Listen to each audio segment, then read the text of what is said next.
Bow, bow, bow. Right, a little late. A little late. We're fine. We're just on time when we got here. What's up? What's up?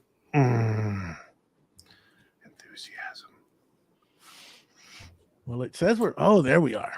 Yeah, we're live. I can see our pretty faces.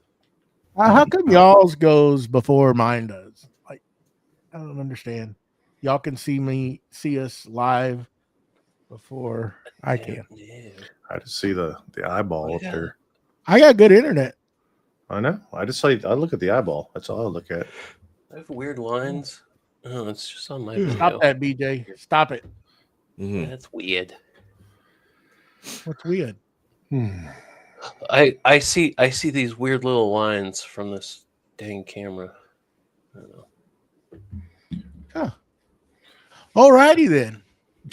Yeah. This is the exciting things that happen behind the scenes.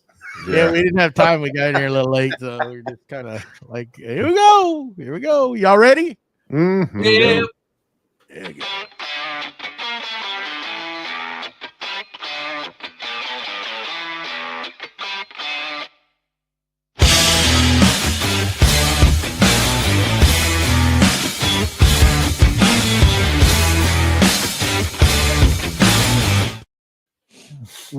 Welcome to Creative Makers Podcast, episode 108. I'm Joey with Steel Blade Woodworks, and I'm joined by my co-host, Matt with Wackey Works, BJ with Byroms Custom Woodworks, and the most famous of all, the Mustachio from the Wooden Mustache. Who, How me? y'all doing? Just trying to make it happen, man. I just woke up from a nap, so I can tell. I can tell. Well, I say a nap. I try to take a nap, but kids, apparently they have this sixth sense when dad's trying to take a nap. That means let's make as much freaking noise as we possibly can and rile the dogs up and everything else. And it's like, oh my God, I just wanted 15 minutes. Like, come on. Like, yeah. You know how you fix that? Don't have kids. You don't have kids. Yeah. A little too late for that. Kind of like them most days. Duct tape. Yeah. Does it move? Yes. Do you want it to move? No. Yeah. Hey.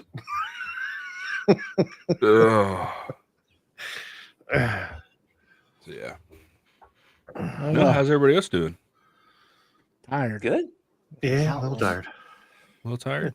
Been hot. Well, Been hot. We just got hit by some crazy weather. Like, I hadn't seen it. The house was howling like I've never seen it howl before. It's how strong the wind was going sideways. It was wild, and it was just right over us. It just blew up, and some crazy weather. That stuff was freaking moving. It was wild. I mean, my wife went to the hallway, and she's like, "Where do I go? Where do I go?" I'm like, "I don't know. Just stand right there." And the boys were in the apartment over here at the shop, and she's like, "Where do I tell them to go?" I said, "Just go to the bathroom. It's fine. It's a building inside of a building." Oh, okay. There you go. Like a box inside of a box. So, it's going to blow the outer box first before it messes with the inside one. And I think they'll be okay. It's just a little wind. It's a little wind. Don't get all crazy here on me. But it was wild. We hadn't had rain one with like it that or just wind? No, rain. I mean, it's wild. We hadn't had something like that in a while. But it's that time of the year you get those crazy storms out of the west, and that's where it came from. Yeah. I jumped on the National Weather Service, and I was looking at it, and it got probably like about 15 miles out of town, and it just exploded. Went just total red and yellow, just crazy. Like just wild. I was like, wow. This is wild. But yeah, that was an exciting deal. I was like, man, am I gonna lose power? The internet at the house lost power, but it's on that service box is on a different grid. We come off of another grid, the actual house power, so we don't lose power, but the internet's out over there. So Now it's Starlink. now it has Starlink. Yeah. Well, I was just hoping that wind, and it was so hard. I was hoping that wind didn't blow that freaking thing off the roof. Yeah. Yeah. Wow. Well, at least if it gets out of alignment, it can realign itself. Mm-hmm. It does. It does. Makes it So, nice. Yeah, we got anywho, we let's got a move little weather up here. It wasn't anything crazy. You know, they were calling for all kinds of stuff, and of course, that was right about the time I decided to go do some yard work and, you know, burn everything in the fire pit. Just because I'd just been throwing, you know, cut offs from trees and stuff in there, and so yeah, I stood out there for about 20 minutes in the rain, watched the fire burn. I was like, oh, it's rained enough. The yard's wet enough now. I guess I'm going to go back inside. I don't want to be wet. So, yeah. yeah, Nothing like what you I got. could, after these 2 days in the shop that I had, I'm ready for fall. Come on, baby. Oh, yeah. It was freaking horrible. I was in there today and I got the boys to help me toward the end, and we had to rip some plywood, and I was like, where's the dang tape measure? And I'm walking back and forth, and the youngest one, he's like, it's right there in front of you. And I'm like, dude, I went by it like 3 times. It's just right there. So pretty wild, All pretty right, hot. let's get into this. Oh, go ahead. I had to turn up the air conditioner today. It was a little too chilly in there this morning. So Or whatever. Oh, it's only 75 here today. Anyhow. I think tomorrow they're calling for like 80 for the high up here, and I'm like, okay.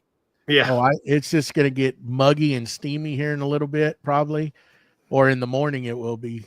I'm not looking at it. It shows 100-degree temps the rest of the week. I mean, No, sir. Ew. it's currently 67 here. I mean, it's pretty nice. So Well, this is showing 95 still. I don't buy Yeah. that. It's pretty. you It's keep cool that out over there. there. Keep that over there. Yeah. I can tell you what, I started this morning, and little by little, you can feel the humidity building up, and you can see that plywood start curling up. You know what's awesome? And I kept pushing on the corner as I was sitting there, and they would just get higher and higher, like almost holding you know into what's a real? taco. You know what's really awesome? Hmm. When you got an AC system that you can put in the dehumidify mode, and it'll Exactly. suck all that moisture out of the air. Oh yeah, Yeah, it does. Yeah. does yours it's work? really nice. Does yours work pretty good, BJ? Oh yeah, yeah. Um, After that rain that came through, it got up to about 60% in the shop because I was going in and out and turned on that dehumidifier in about 20 minutes. Is back down to 45. I just like to torture myself. Like I'm well aware. That's the only reason I can think 4 of. years I now. haven't. Actually, I was sitting there with the fan cooling me, drinking some water, and I kept looking at that damn corner, and there sits those ACs and that insulation, and I'm like, and then I could hear Matt and I could hear BJ just sitting there, just doing real good right there in that corner, isn't it? A little chilly in here this morning. But you know, it is what it is. I just love to torture myself. There you go. One of these days. One of these One of them. days. One of these days. Anywho, Let's get into this. Let's get into it. That beautiful segment that we like to call "What's Glue with You," sponsored by the awesome Boss Dog Glue Company, and we got a little exciting announcement about Boss Dog, but we're going to save that to the end. We're going to start off with Mr. Joey. We all want to know what's in the box. actually, I just received 2 today. They're actually, I took them out of the box, but they're still in another box. But They know you. It's yeah. They already know. in another box. Those are glass sharpening stones. Glass. Cool. Yeah, pretty nice. And give them a try. See how they are. But what do I have going on? I ended up putting a temp wall. I don't know if y'all got to see my stories, but I put up a temp wall, and I have my Harbor Freight toolboxes in front of it. I'm going to put I've got some other metal uppers that I'm going to put on up above there, and it's going to give me a lot of storage so I can get all the crap that's on the top of the workbenches stored away finally. Uh, In a box. actually should have listened to Matt a long time ago, but you know, I did a little procrastinating like Mustache, and finally came to that I needed to do that. So it's done, it's in, and now we'll move forward and get everything stored away. So I'm getting ready to do another project out there, but I'll have to do that wall control video first before I do that. But I needed to get this done to start moving some stuff out of the way. So yeah, that's basically what I did all weekend. It was good to get out in the shop and do some of that stuff and sweat a little bit in that 100-degree weather. I tell you what, I enjoyed every minute of it. No, Did you? never. I'm being sarcastic, Matt. I know. You can't catch it, you know. Couldn't But see yeah, the sign. so, huh? I couldn't see the sign. Oh, You Wile E. Coyote, you'd hold up the sign. Sarcasm. but I did use some awesome Forge 3D vac pods today, holding down some tubers. Tubers. So I could cut. Actually worked great on the MFT table. It was awesome as they intended to work. It's great. Made it so much easier. No clamps. Just turn on the grabo and sucked them down and did some cross cutting with the skill saw. Quick, easy. Nice. Got it done. So that was enjoyable to use them. And yeah, so that's about it. What about what's glue with you, Mr. Wackerle? What's glue with me? I decided after, 6 years of having the shop open here, to the very first table I built in the middle was my, I built it around my 1948 table saw, and I got everything was done except for the very center on the opposite side of the table saw, and I didn't know what I wanted to do there. I had talked about putting sustainers in there, talked about doing different things, and it wouldn't have fit right with sustainers. I just didn't like the idea. The spacing wouldn't have been correct. And so I decided to put drawers. Went a little different on the drawers. Most of them should have been 24-inch full extension drawers that I have. I have a bunch of drawer slides left, so I was going to use those. I could only use a 22-inch on the bottom since my internal dust collection that is in there would have gotten in the way, so I used it there. And then the one above it, I wanted to put a 34-inch tote into it, so I made the drawer itself 34 inches, but only has a 24-inch drawer slot. And the tote is only 5.5 inches, 6 inches tall, but it's perfect for me to soak all my cutting boards. That's where I put all my material. I put my cutting board, and that way it's out of the way. It's not in the middle of the table. It's not somewhere where it's getting kicked or sawdust getting it. It's now in a drawer, slides into it. I did that today. Only got 4 drawers put in, but all the drawer slides are in, accounted for. Everything's cut, ready to put together. I was putting it together and then had to get ready for the show. So got that done. Got a bunch organized today, and getting ready to do some projects on the CNC that are coming up. So working on those. And then right now the wife is actually out pouring epoxy right now. She's got some little jars that she's making for her sisters and her family for her dad's ashes to go into. They're spreading ashes here in a couple weeks. So, and she'll have those jars to give out to everybody so that everybody has a keepsake. So, Cool. That's about it. That's about all we got going on right now. I had some other pours that we did, but for replenishing some stock of knife scales and pen blanks. But that's about it.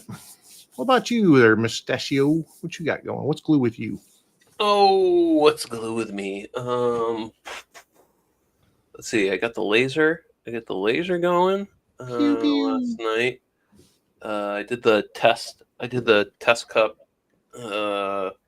last weekend, and I finally I touched base on what she wanted. So she wanted like a Siamese cat for her mother-in-law, I think. I don't remember, but Siamese cat, because I guess she lost the cat a little while ago. So I did one cup. I'll do the other one. One thing I haven't used Lightburn in so long. I totally forgot to turn on the white space scan.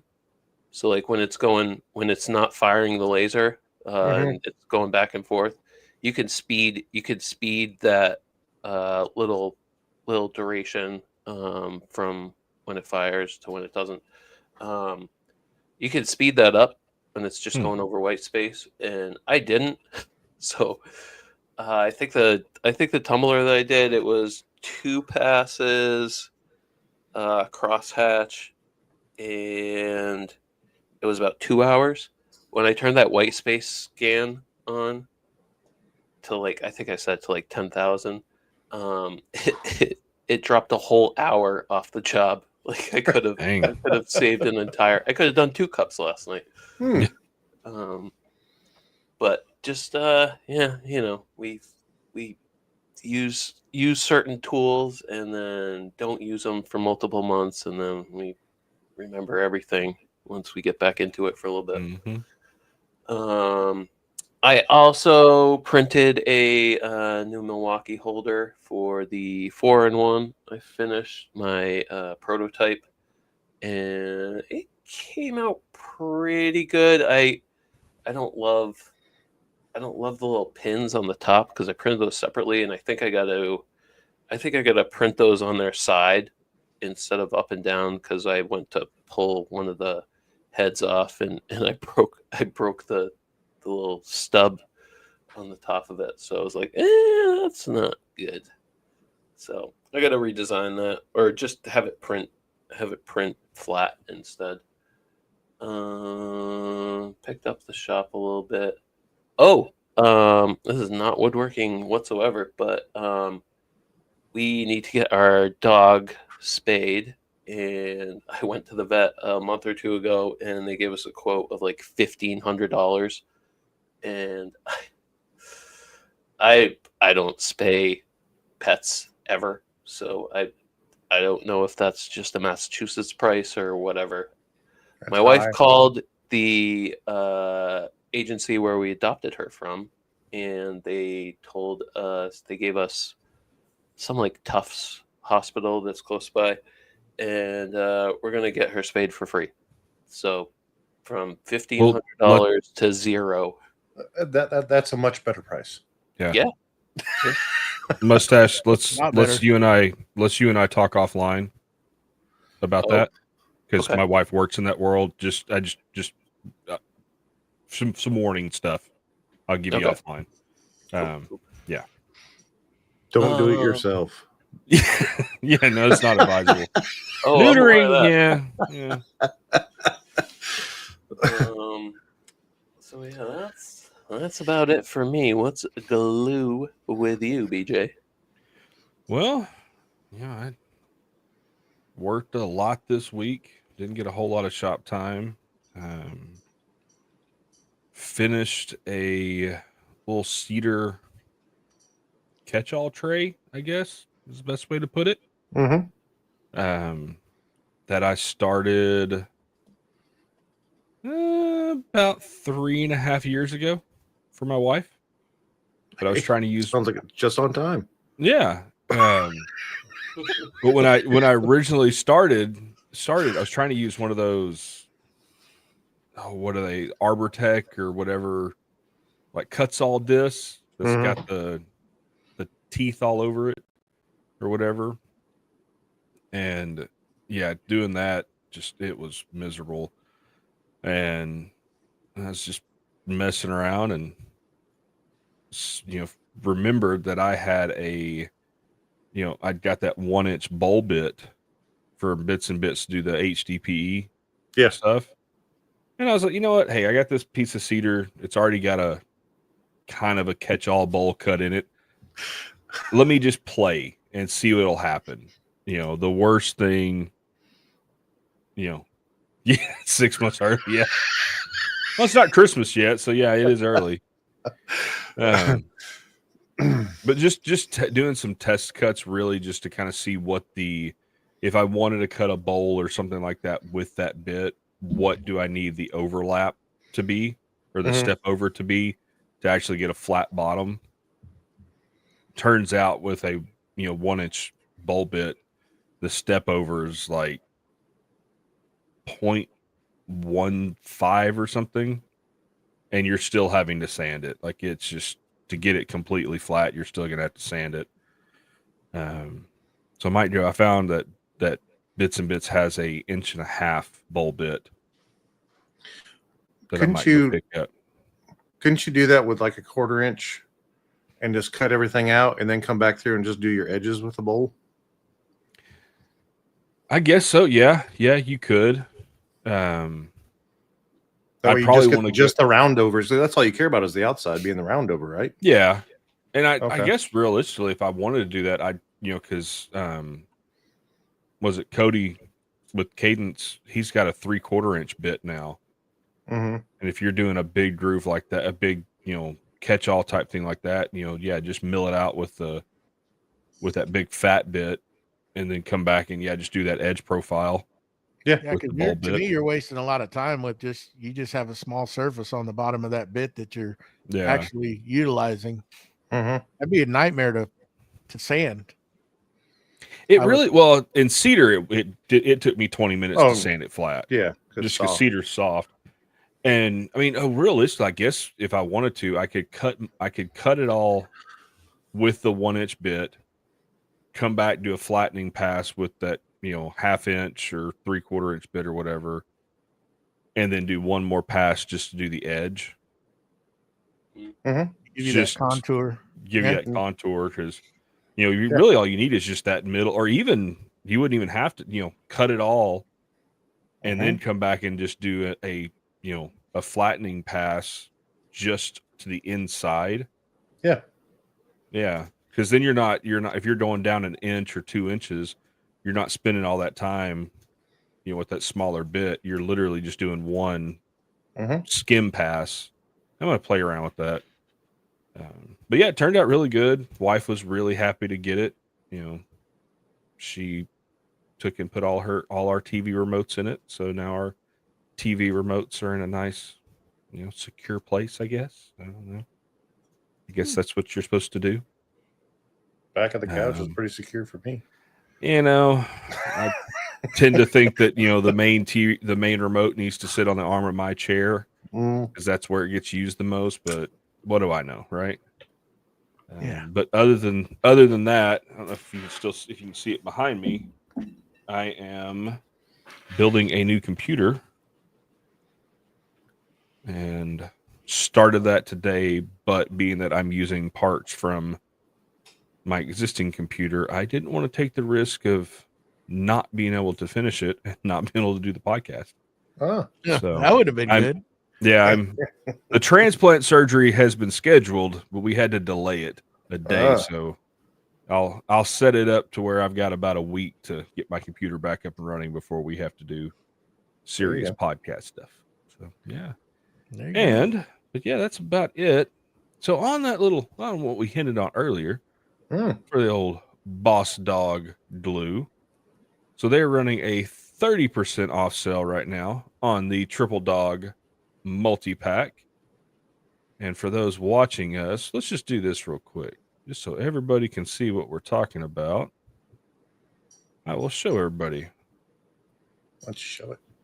I am. Ooh, look at that. So yeah, 16-ounce Triple Dog deal. So you get the brown, the OG, and the clear for $31, which is awesome. The clear is personally my favorite.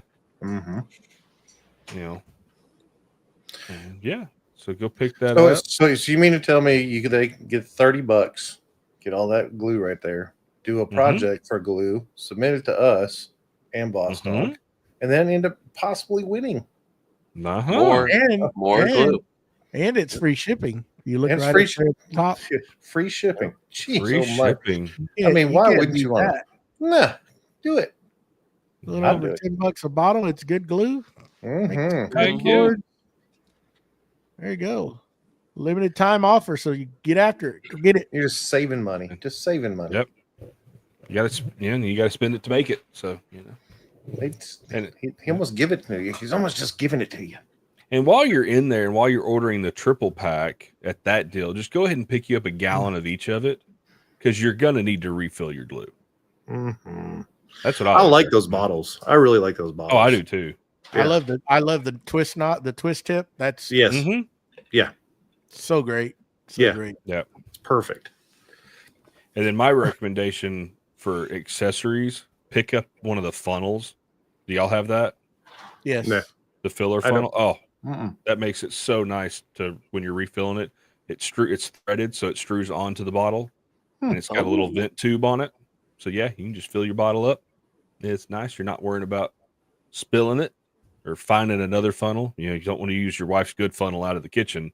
You know what's also good too is you can also use the pumps if you got them. Those work great.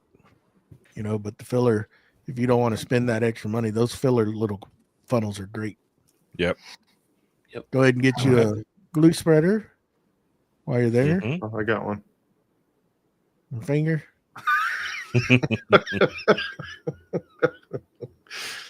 It's kind of fun when the glue dries. You get to peel it off. I mean, come on. Like you're back in school. Like you're back Exactly. in school, right? Yeah. And it's funny. So the big sale right now is that 30% off for the triple dog set. Right. But I was scrolling through the website just looking. He's got another big savings sale going on right now. The 275 gallon tote is $5,350 right now.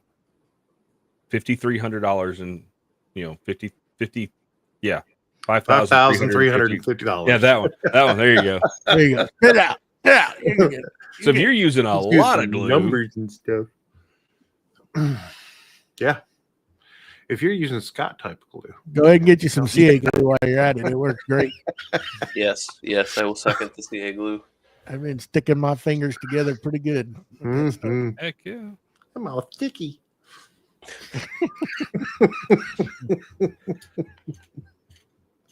Mustache, what you got? I have a little something up my sleeve. We got some people out there that are supporting us, and thank you. I want to give them a big old shout out and thank you. And I'll start with Scott from Willow Creek Lumber, Don from What's Next Woodworking, Victor from Whim Designs, and our friend Tyler upped his subscription and he has joined our top tier. We thank you, Tyler from Forge 3D. I think he knows something's coming. He might have an inkling.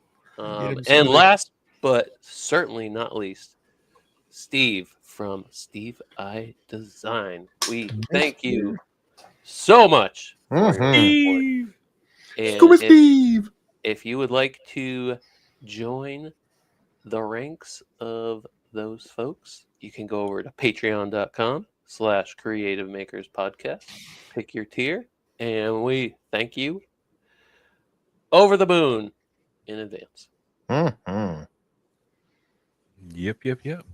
Well, we got a little dealing job here to do. And we got our monthly Patreon giveaway for a nice package of Moss dogwood glue. Yes. So we can what's that? How we spinning this? We're gonna spin it by hitting spin. Okay, but how are we picking the winner? Are we doing Last person man standing. Last man standing. Last we go. person standing. There we go. Link in the bio. Oh God. Here we go. Mr. Link in the bio. Oh, see ya. Greg gone. Oh, bye. Well, What's not For the audio listeners on this, we're spinning a wheel that resembles Wheel of Fortune, and we're moving one person at a time. That's right. Very suspenseful. It is. It is. Yeah, you might want to cut this out, Matt. Yeah, let's take There this goes part out of Scott. the audio. There you Yeah. go, Scott. I'll just start announcing names. Oh, Mr. Cut Prusa. it out. Mr. Prusa's gone. Scott again. Mr. Prusa. Oh, see ya. Another Mr. Oh. Prusa. Mr. Prusa Oh. again. Is that his last one? I think he's got one more. One I more? think he's got one. Mr. Oh. Link in the bio, Mr. Steve. Scuba Uh-oh. Steve. Oh, Tyler. Oh. Didn't Tyler win last Uh-oh. month? Yeah, he did. Uh-huh. Oh, Don. Don.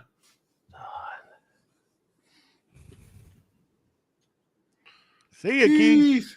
Keith gone. Lidos. Lidos. Oh. Oh, we still got one more. Not anymore. Oh, Hey. jinxed him. Remember that attitude. See you, Don. Don.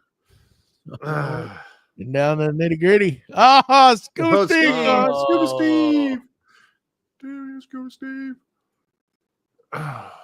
Ah, Scott. Oh, poor Scott. Scott needs it.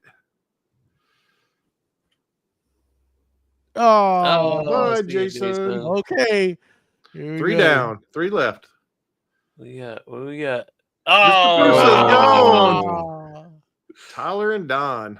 who's oh, this gonna might get be it? rigged. If Tyler wins, it's rude. Are you Oh kidding my me? gosh. Tyler won it again. Tyler won it again. You have glue pulling out. of Let's his ears. redraw.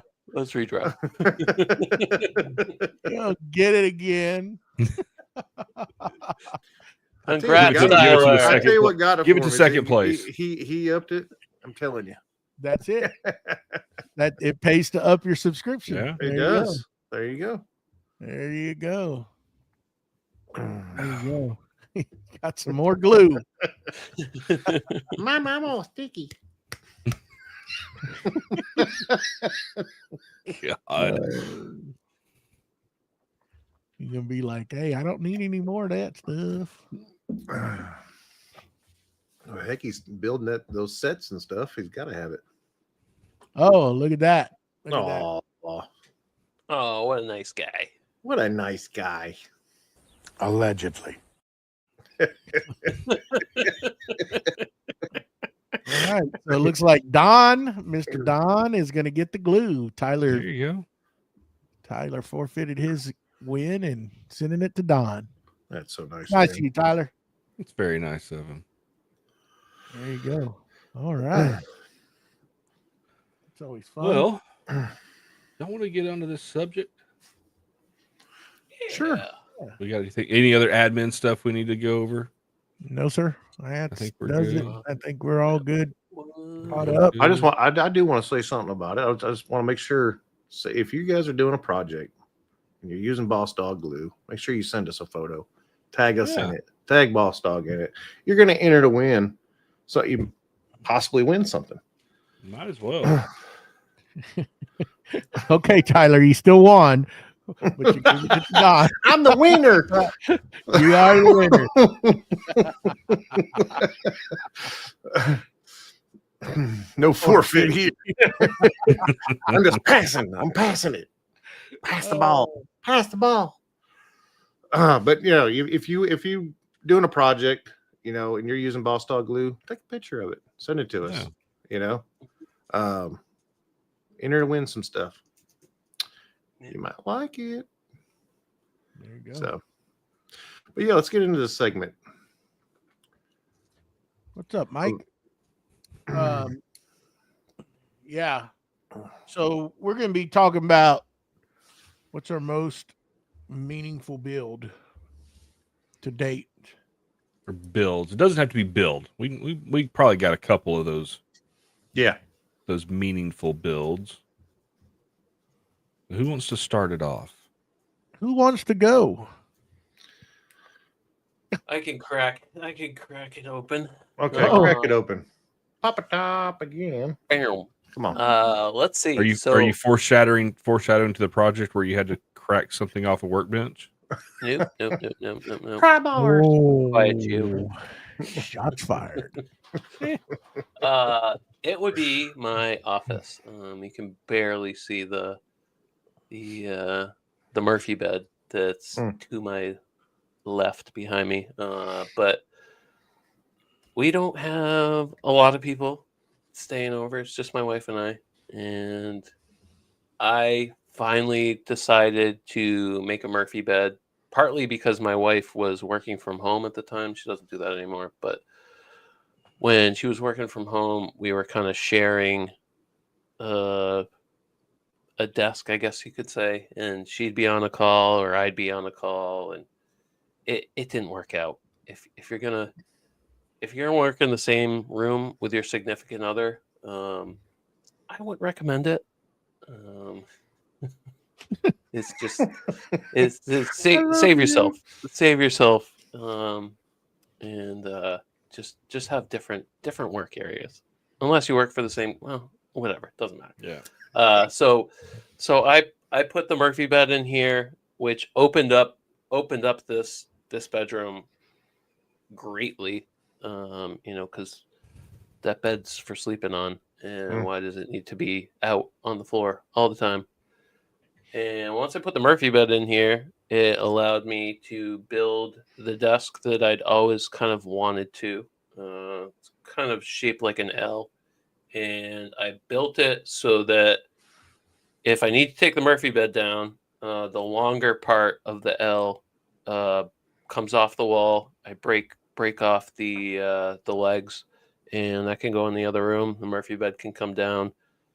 Takes about 5 to 10 minutes to do that whole step, provided my desk is clean.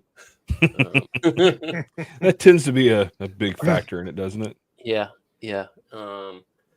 But doing that in here has drastically changed how the house is. We have this is my area. I got my 2 3D printers over here in the corner, and the combination of the desk and the Murphy bed, and heck, even the 3D printer kind of table that I put over there. That's kind of like transformed this room / house, because I would still be on the opposite side of the house next to the shop. And I'm so happy I did it. It's been it was a good move. How long did the Murphy bed take you to build? That was tricky. Maybe a month. Maybe about a month. I was really careful with doing the hardware that bolts onto the sides, that is like your hinge for the actual bed door, because I was like, this needs to be absolutely perfect. Like, it can't be too high, too low, too deep inside, because that's gonna mess everything up. I did have like a queen size bed that I was going to put on that, and a friend of mine had a queen size futon, and they were moving, and he's like, "Hey, you need this?" And that older mattress that I had was old. I'll just say that. And I ended up taking the futon, and the futon's probably 3 or 4 inches thinner, and it's super comfortable. Folds right up into that cavity, really good. I might have wanted to do some like side, maybe like a little side piece for it or something, but I got these filing cabinets, yada yada. Always wanting to have a side piece. Yeah. Don't do it. It's too much work. So that's me. Murphy bed's kind of one of those Can't things take I've been them looking anywhere. at building Yeah. for this office, kind of like what you did, because right now I've just got a twin size mattress over here that, when my son's here, he sleeps on it, but that's it. It'd be kind of nice to be able to fold it up, get it out of the way, and I might have to do that. Yeah, because I mean, you can. I don't have as much space in our other spare bedroom, so I'll probably do like a full size bed in that room, Mhm. and instead of it being straight upright, the mattress, I'll do it sideways and have it kind of like fold out of the wall like that. Yeah. So That's what I would probably do in here is either do, probably not a queen, but a full bed.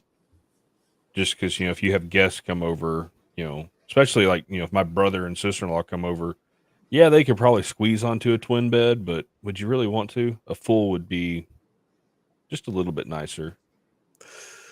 I've slept on a twin size bed with our old pit bull that we used to have. All three of us on a twin size bed in this vacation place we were in. That was No interesting. Bueno. Yeah. Well, who else has got a memorable project? I mean, my very first project was probably pretty memorable. I mean, it was something I did for school. I designed in my sophomore year. I was in architecture and design, and designed a deck, 15 by 36 foot deck that had privacy fence, lattice walls on the front. It was 2 feet off the ground in the front, and it was 12 feet off the ground on the back. Designed it completely. And here in Georgia, we actually have heights and elevations and stuff like that in yards. So, but designed it, and then after I designed it, my mom looked at it and said, "Yep, we're building that." And I said, "Okay." And I ordered all the materials off of it and went to town and built it. So that was my very first major project that I went after, and it was. I mean, I built it over the summer. It was great. Started my tool collection from that job right there. So drills and skill saws, everything, because I didn't have barely anything, and that's what really got me going into the whole thing, is doing that by myself. I mean, I've done a lot of stuff with my mom, and we redid houses for a long time since I was a kid, but doing a project by yourself for the first time and it's all you, that was pretty cool. And then I turned it in because my junior year I did architecture for all 4 years, and then I turned it in that here's the design that I turned in last year for this, and then here's the design where I actually did it. And so it was pretty cool. So that was my very first one.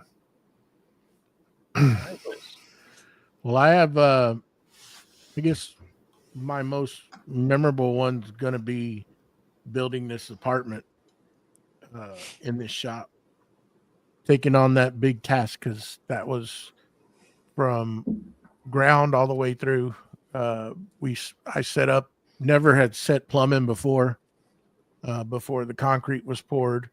So that was all done off of string lines, and just, there was no blueprints to this building. I mean, I had nothing, just what I drew. And what I drew is how I laid the plumbing out, dug the trenches, and then string line, and measured off pulled measurements off of string lines to where, you have to visualize, okay, once concrete's poured, this wall's going to be here, and had measurements on everything, and everything came out perfect. And I was sweating it, because that, you screw up on that, and you're going to have to be, tweaking, Mm-hmm. yeah. And not, you know what I mean? So, once that came up, and then we started framing walls, me and the boys, and we got the walls up. Plumbing was roughed in, started running electricity, and all the way up until sheetrock time. And I did hire somebody to do sheetrock, because we started hanging some, and then the tape and floating ain't gonna happen. You need professionals to do that, so it comes out right. So I hired somebody to do that, and then we did all the finishing on it. So that was a lot. That was a big task to take on from start to finish. Once it was finally done, it's building a house basically. That's what it boils down to. All the way up to the countertops. Yes, of course, setting backsplash. Never done that before, and had to do that. And thanks to Matt and his wife, because I was done.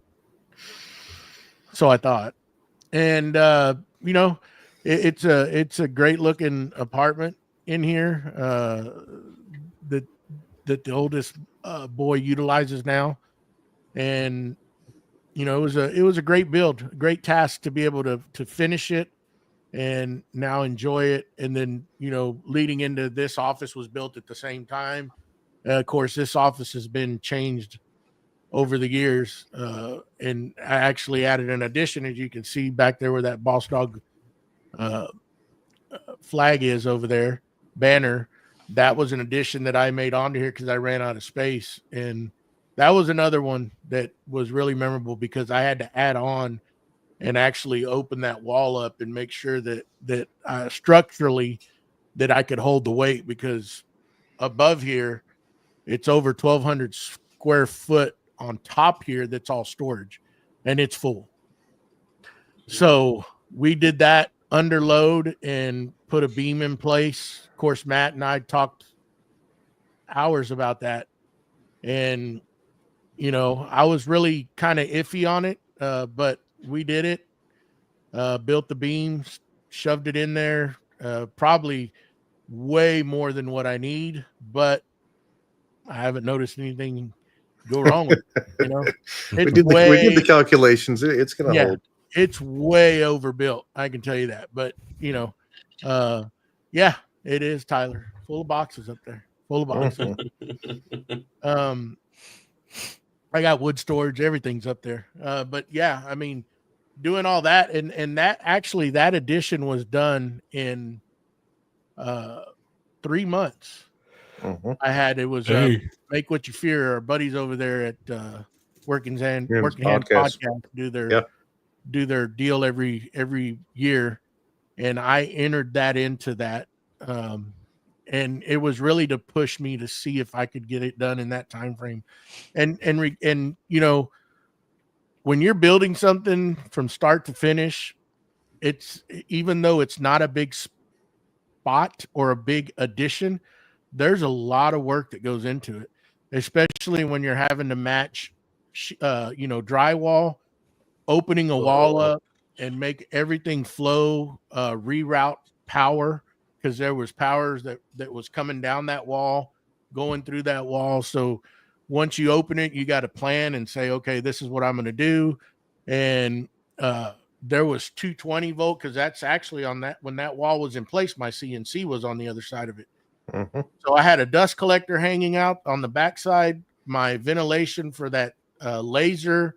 So a lot of that stuff had to be rerouted, and it's a lot of work. And in 3 months, when you have a full-time job, that is a hell of a task to take on and get it done, complete, finished, painted, ready to rock and roll.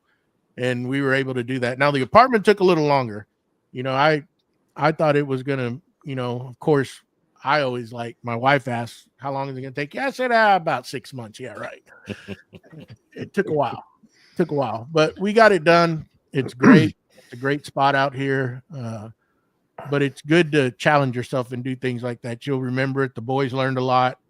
And, in fact, today they were helping me out there and asking questions, and I just let them do, I framed the wall, and then I showed them what else to do. And then we, just so they'll learn, so they can take this as they get older and do stuff for themselves. You don't always have to hire somebody, and they know how to do it. And they're both messing with each other, because one was using a DeWalt drill and the other one was using Milwaukee, and it's like, my DeWalt's better than your Milwaukee, and they're just back and forth. And I'm like, my Festool's better than all of y'all. So, but no, it's fun. It's good to teach them that stuff. And that's been two of my most memorable here. on this in this new place that we're at, doing that, building it. So yeah, to say big task to take on, but No. it was fun doing it. I only wish we would have recorded it. Didn't do it. But that was back when I was first getting into this social media stuff. Didn't even think about it. So I guess my other one would be my shop, the entire shop. I took on the undertaking of, we built the retaining wall. So again, great elevation changes here in Georgia. You got to build retaining walls and stuff. And so there's a 4-foot retaining wall on the back side of the shop that we put in masonry, dug the footing by hand, laid all the rebar, placed all the concrete, placed all the block, make sure I had steps in the foundation. So I had to make sure the steps were in the right place. All the rebar was in the right place for all your verticals. And we laid masonry. It's got 4 foot on one side and it tapers down to about 2.5 feet on the other side. And placed all it. And then they called me and I thought, well, I got time. And I had the building shipped and they were shipping it to me. It was coming in on the 17th. And on the 13th, I got into a car accident and severed my arm, all the tendons in my arm. So here I am. The truck was still coming, and I had to unload the truck. They didn't come with they didn't unload it for you. So I had to have a telehandler, and I'm sitting out there with one arm steering it and getting everything and get it unloaded. And I'm waiting for myself to get better. And then they called me, and I also bought the insulation package. And so the insulation package, they said, hey, it's on its way. And I'm like, well, I got to have some place to put it. So we poured concrete, and I got a couple buddies to come over, and we poured concrete and had to have it finished graded, had to have the plumbing laid out in place, all the water lines in place. And I also had a conduit that I had to run from one side of the house to the other side of the house to where the electrical box was going to be. And so I got all that done overnight. So we were out there. We were out there until wee hours of the morning. And it was like, I think it was like 3:30 or 4 o'clock, and I was just done. It was done. And concrete was showing up at 7. And so people started showing up at about 6:45. Called me. Concrete got there about 7:15. We started placing concrete, floated it all out by hand, got it all done, and then the neighbor's dog walked, I guess in the middle of the night, walked across the concrete. And so there's dog prints all the way across the slab. And then me and my wife and my daughter stood all the steel, got all the structural steel stood, got all the purlins in, started laying all the insulation, and I still couldn't move my arm right. And still to this day, still can't do it. Very good job. But, and I decided at that point to have somebody come in and help me. We got the insulation up, and they did the trim package for me. And I filmed some of that stuff. It was when I first got into it. But got the building up, and that was pretty memorable. It was you go from nothing. I had everything in a spare bedroom. That's where all my tools were, and I'd pull it all out. I had to pull 15 things out to get one thing out. And my wife said that was just enough, and so we designed the shop and exactly what I wanted. Ordered it from Olympia Buildings, and we stood it all up, which they still say you can do it with 2 men and a ladder, and they're full of crap. Because it's that center one by itself took a tractor, a truck, and 6 guys to lift that center section, because it's 3/8" I-beam steel that you're picking up. And it took everything we had, and then I got it all anchored in. I did turn down footings for all the exteriors and stuff, and we anchored all that in place and stood it all up, and everything's working great with it. But that was the start of Wacky Works Workshop right there, and that's where it all started. It was pretty cool. Very cool. Well, I got 2 of them because I haven't gone yet, so I'm gonna do 2. Okay. So I'm gonna do memorable. I got a memorable one and a meaningful one. which we all got to, going Yeah. back to the subject. Most memorable is it's actually sitting on the other side of my office wall, right here in front of me. It is a cat litter box cabin. And we built it, my wife and I built it when we first got together, because we adopted a cat when she first moved in with me. And my lab at the time really liked to sneak treats out of the litter box, as most dogs tend They're to. curious. They're just Yeah, curious. it's a little crunchy little snack for them. So we built it, before I had really started doing this. So all I had was a old Ryobi, miter saw, not a slider. Mm-hmm. Some, DeWalt. I think, did I have my DeWalt drills? Yeah, DeWalt drills, drill and driver, and some sawhorses from Harbor Freight. And we used a bunch. Do it As you do. Yeah. And we used deck screws, wood glue, and 2x4s. That's what I'm talking about. And we built this little log cabin-esque looking thing just kind of planned it as we went. Did that, and that was almost 12 years ago. It's moved 3 houses with us, and yeah, that was very memorable, because that was her and I out in the garage, just drinking some cold drinks and building stuff.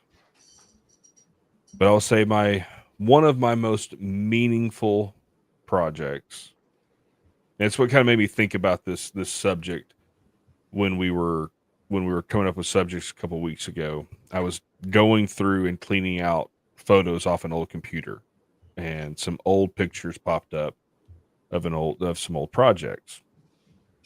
And about 6-7 years ago, I had done a project for a book by the name of Dr. Kelso and something. It's about a little boy that has Down syndrome, and his best friend is a koala. So I did a project for him, for the author and artist of this book, and I had a lady reach out to me. And her message, if I remember correctly, her message started out with, "I hope I'm not asking too much of you, and I hope I don't annoy you with this question, but I'd love for you to make me something for my son." I was like, "Okay, what you got?" And she said that her son, who was 6 at the time, I believe, he had Down syndrome, and he loved the song Hickory Dickory Dock. And she asked if I would make a miniature grandfather clock for her. So about 2-3 foot tall grandfather clock.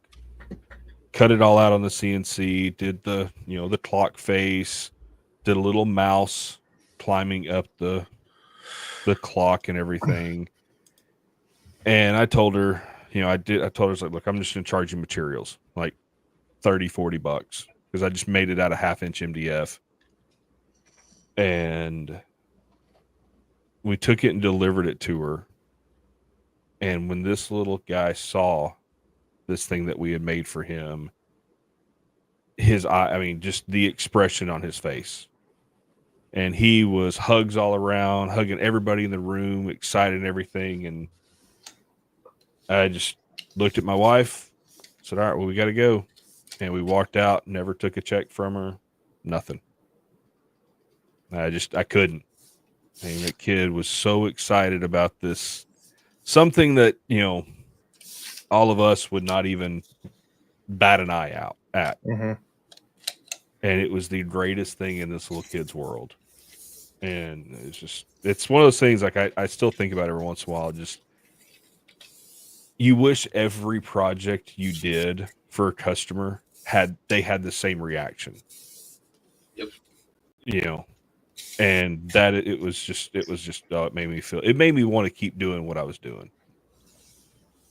And yeah, so that is probably one of my most meaningful projects.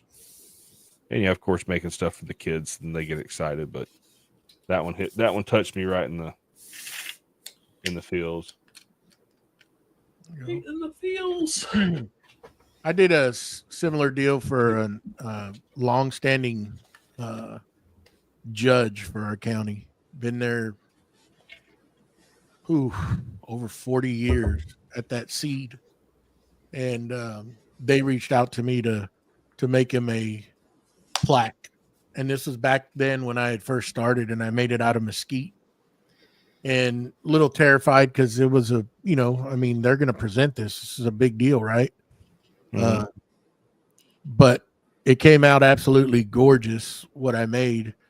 And not really knowing what I know now, I was surprised that I could pull off that task because it was quite a bit of things to do to it. And I got a buddy of mine out of Houston to laser etch because he had whatever machine he had at the time to do all the brass plating that went on it, all the different things. So that was a real, something that somebody's going to keep for the rest of their lives. They were going to get presented. So that was a pretty cool deal to be able to be, the task to be able to make it for them.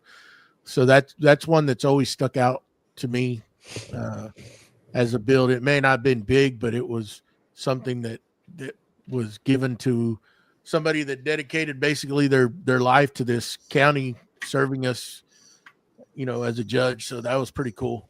Because I was nobody and I'm still nobody, but that's just to reach out to me and ask me to do that. I still don't know how they found me or what I probably just because somebody knew somebody and they knew I did it, right? Just the way it is. And, but yeah, another one was building my old shop with my dad. That's one to remember. My first shop that I've ever had, him and I built it. It was all metal. And as a fabricator, we did that. We built the whole shop ourselves. And then later on down the road, I added on to it myself and kind of catapulted me into learning how to do, it was like building another house. That was my first build, adding on because it was metal and I added on with wood. So I had to convert over to wood, make sure everything was sealed. That's the biggest thing because water is tricky. Water will get into any little crack and it'll find it. It'll find anywhere to go. And that's the funny thing with that is I had concrete guys set up to do that. I think I've told Matt this story, and it was a little 24 by 30 addition. I call it little, and they drew up on me the day of pouring concrete, called me the night of. And, like Matt's building, it's coming, that concrete's scheduled to come. Mm-hmm. Yeah. And, they actually came that morning and they left me the floats, said, we can't do it. We got an emergency. And it's like, Jesus. So I'm like freaking out because I've never poured concrete in my life. I've poured small stuff, but nothing that big. And I'm like, how hard could it be? Right. But I'm still freaking out. Right. Famous last words. That came out. And my dad looking at me, and he's like, boy, do you understand what you're getting into? I said, Dad, it can't be that bad. I was in my 30s then, I was freaking, Wait, so do you have a truck? Do you have a truck on the property full of concrete that you're about to run? Yeah. Oh yeah. Oh wow. And my wife. I tell you what, after we got done with that, my hat's off to concrete guys. Yeah. I will never in my life ever attempt to do that again. Ever. That I think I suffered a week after that, and we were sucking wind. trying to get that thing, and it was just like, it is what it is. I mean, we got it pretty dang good, but boy, I tell you what, that is some work doing that. Mhm. And I can't see, when you see those guys pouring those massive slabs, I'm like, I could just sit there and just watch them, because I know that's just something that you get used to. You have to get yourself into that, because man, that's a lot of work, man. It's hard on your back, legs. When you have, I tell you what, there was some muscles that I hadn't used in years that I found out, because Jesus Christ. But anyhow, I mean, that was a pretty good one, build that addition, and then we came over to this and built this new barn. But yeah, that was a pretty good one there. It was fun, learned a lot of things. Thank God for YouTube University, because I leaned on that back then to watch videos and figure out how to do some of that stuff, seal in windows. When you're doing exterior walls, there's a lot that goes into it to try to keep the water out, because it's a lot. Yeah. So I didn't just think you talked about doing that. That made me remember another one. When I was in high school, when my mom and dad split, my dad went and bought this just, pier and beam frame house, had it moved to the property. It was probably 850 square foot house built back in the 50s. And, it'd been sitting on the lake, on the side of the lake. And it was about as bad as you could imagine as a house, had several windows busted out. We went in, ripped all the sheetrock out, remodeled this entire house top to bottom. And it was a lot of things that just kind of taught me a lot of stuff that I know about, whether it's doing electrical, doing plumbing, don't trust the guy that, says, oh, I can do this new fangled PEX piping a lot cheaper than the other guy. I just learned how to do it a week ago, because it's going to end up leaking and ruining the house. But these gator clips, oh, they're great. Yeah. Yeah, I learned how to put on siding, learned how to put windows in. It's a lot of just different things. And just spending time with dad. Whether it was, there was a lot of cussing and screaming and yelling and fighting, but it was fun. And I lived in that house. God, I think we finished that house when I was 17, and I lived there until I was 26 almost. Because after high school, I bought the house from him and lived there. And it wasn't a fancy house, but it was a roof and 4 walls. But y'all place built to lay your head. Yeah, and it was it was nice. I do remember it had an old cast iron bathtub in the bathroom, and we went to pull it out, and we pulled it out, and I remember Dad going, "Wow, that was easy." As he finished the word "easy," he went through the floor. Because the plywood completely rotted out underneath this bathtub, and he he ended up straddling a joist, and he missed it. I swear it was an inch, and if that ground would have been an inch lower where he stood, he'd have been talking a few octaves higher for a little bit. Oh yeah. There's just you do something that's like, oh, that went a lot easier than we did. Then you turn around, it's like, oh, there's another hole in the wall. Or, oh, did you forget to put the screws in that window that we just put in that's now laying on the floor, laying on the ground outside? Yeah, just random things like that. He put a hammer through a window. I'm holding the window outside or inside. I'm holding it from the inside so he can put the nails in outside. And somehow he ends up putting that hammer right through the window. It zings past my head. Oh yeah, it was like the Three Stooges build a house. I got another memorable one, and it doesn't have nothing to do with woodworking, but my poor wife, I put her through some things. We're on our way back from Houston, Texas, and we were pulling a 40-foot gooseneck trailer and we had dropped off some stuff up there at a business. And on the way back, I know there's some sod farms, and we wanted some carpet grass, right? And I'm like, you know what? Let me call ahead and see if they have any available. I mean, we have the trailer; it's empty. We'll just load it up and take it back to the house. Probably be a hell of a lot cheaper. And yeah, they had some. And I think we came back with 5 pallets. And she's like, dude, you know what you're getting into? I said, it's not a big deal. We got the front end loader there. Oh, crap. I feel like a lot of your stories start out with, how hard could it be? It's going to be easy. It was cheap. It was hella cheap when we got there. I mean, they were just picking it. We went out to the field. They loaded us up. We strapped it down and we come on home. And, oh my God, that's another one that I'll never do. Because when we got this place here, I think I ordered a whole truckload for the front yard and around the back of the house and everything. I hired somebody to do that because we weren't doing that stuff again. No. That was freaking hell. 5 pallets, 5 full pallets of sod we laid. Her and I think my dad got there toward the end, and I was like, you've been watching us, hadn't you? Down the road. And oh yeah, he's got binoculars. He's like, "Oh man, you guys are done. Oh, you should have called me. I'd have come and help." Yeah, because it's not you the whole time, buddy. It's not just pick it up and put it on the ground. No, God, yeah. There's tucking, rolling, tucking your edges. Oh, yeah. So I mean, it's my goodness, that is a lot of work.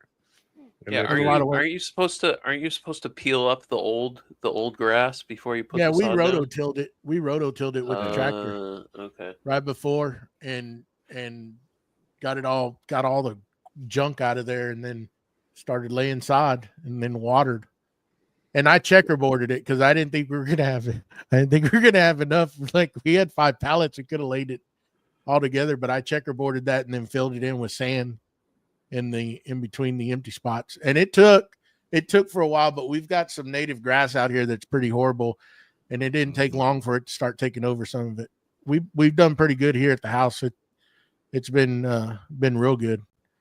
But this is like a hybrid carpet grass that we got of a local farm here that's drought resistant and all sorts of stuff. But it's like deep rooting. It's got like super deep roots and stuff.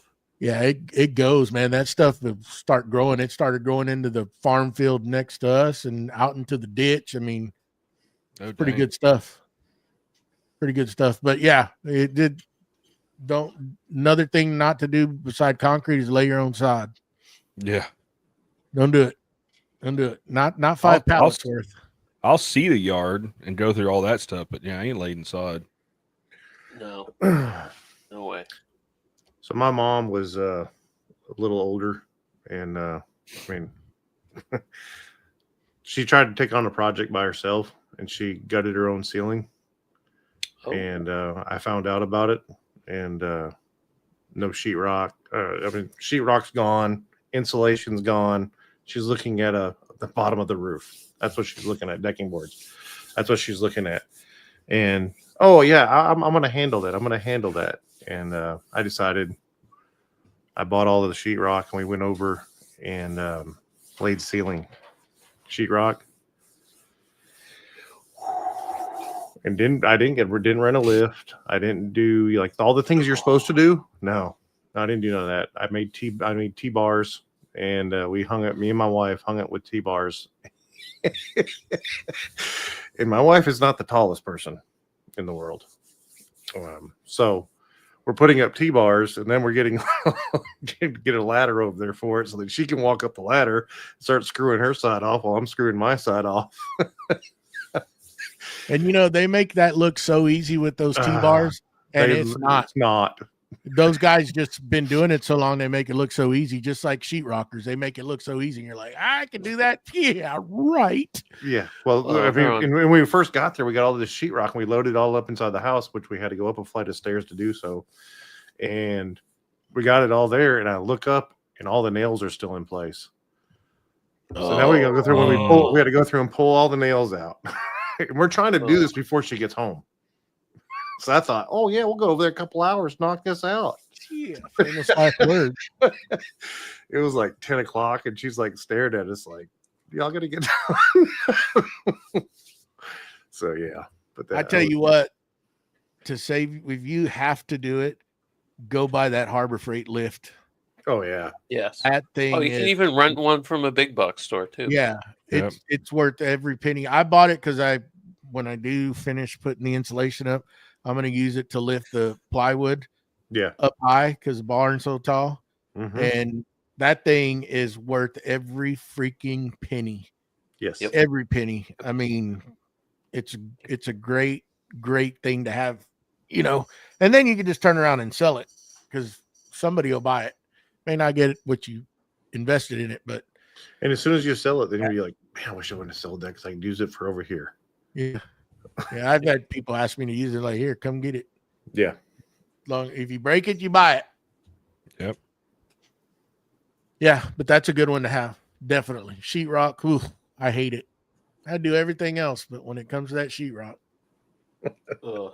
Yeah, that's Mudding and taping and I did it on that little addition, and I finally we got got all the sheetrock up, and we got the first coat on for, and she's like, yeah, I don't want to do textured ceilings, I want to do flat ceilings on them. Like, you're gonna pay somebody to do that? Yep. Because I ain't gonna do it.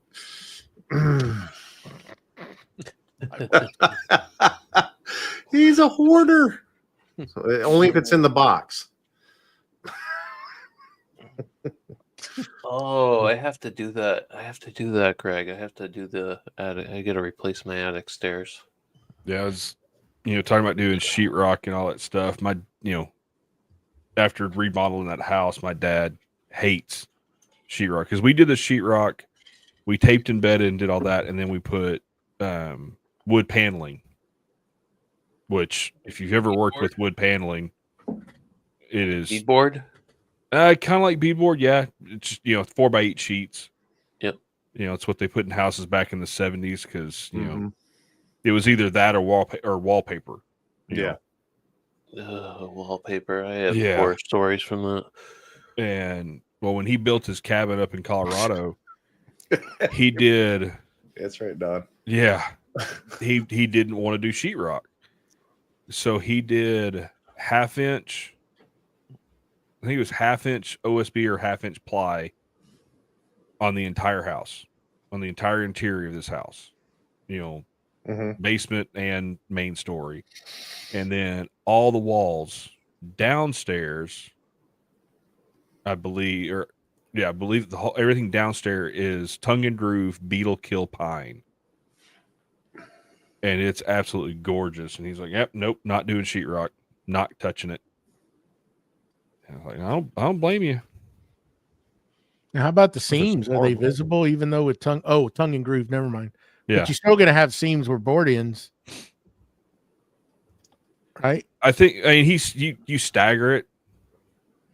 It looks good. I mean, I've only ever seen it on picture, in picture and on video. But even paint too will kind of cover some of them. If they're good joints, paint will usually make That it basically like shiplap, BJ. It's just like Kinda.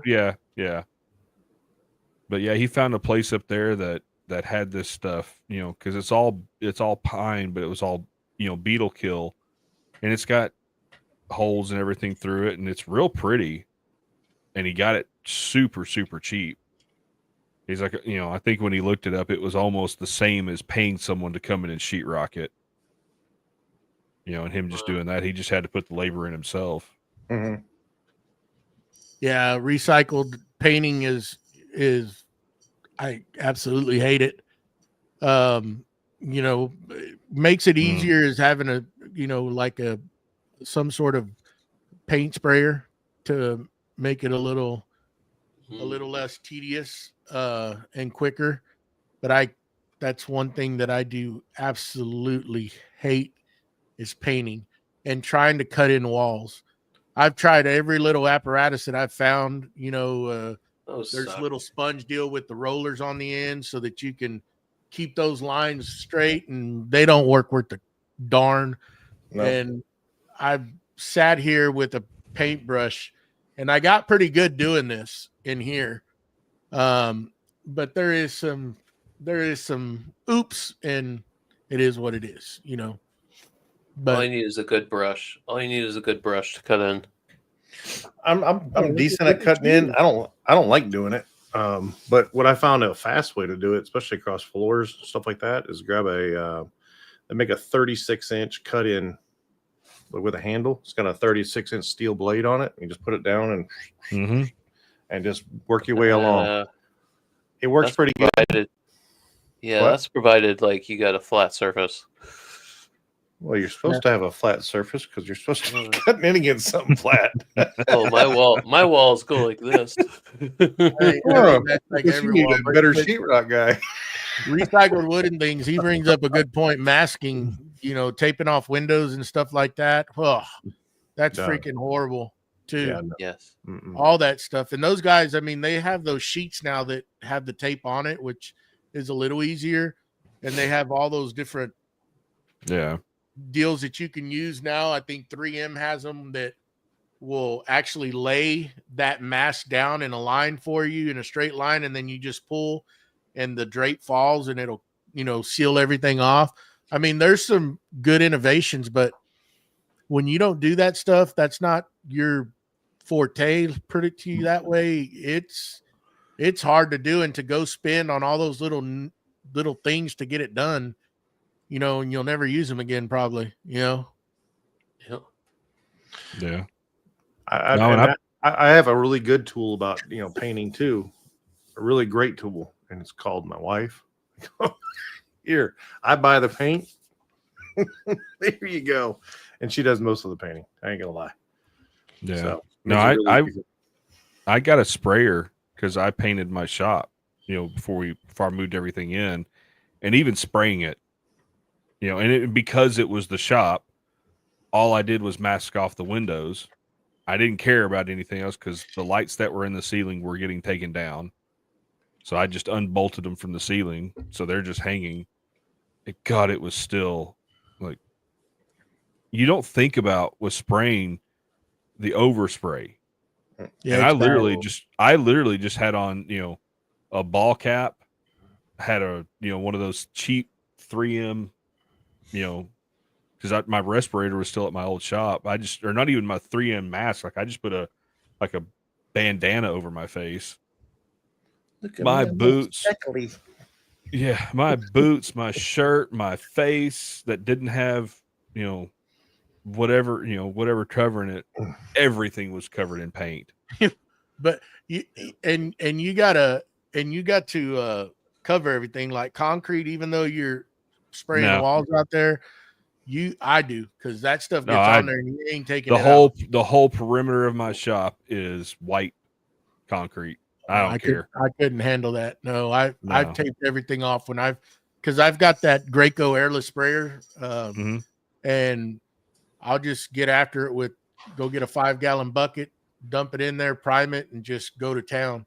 But I'll tape everything off because that stuff goes everywhere, especially if you got a draft. It'll be all over your freaking tools. I could have killed who was it? They did something in here. Oh, they were freaking texturing. When those drywall guys were in here, they were texturing.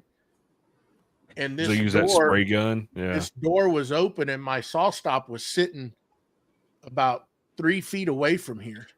Ooh. And I guess when they were texturing this wall, this freaking door was open and I came home and that stuff was all over my saw stop. Talk about an ass chewing I gave somebody when I saw that. And I was like, and I told them,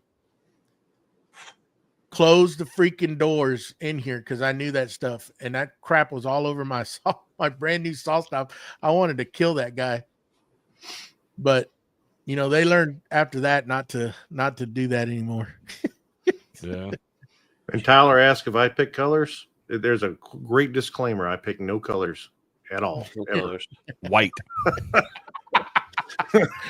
Just blue. Just blue. Blue and gray. That's it. That's what I pick.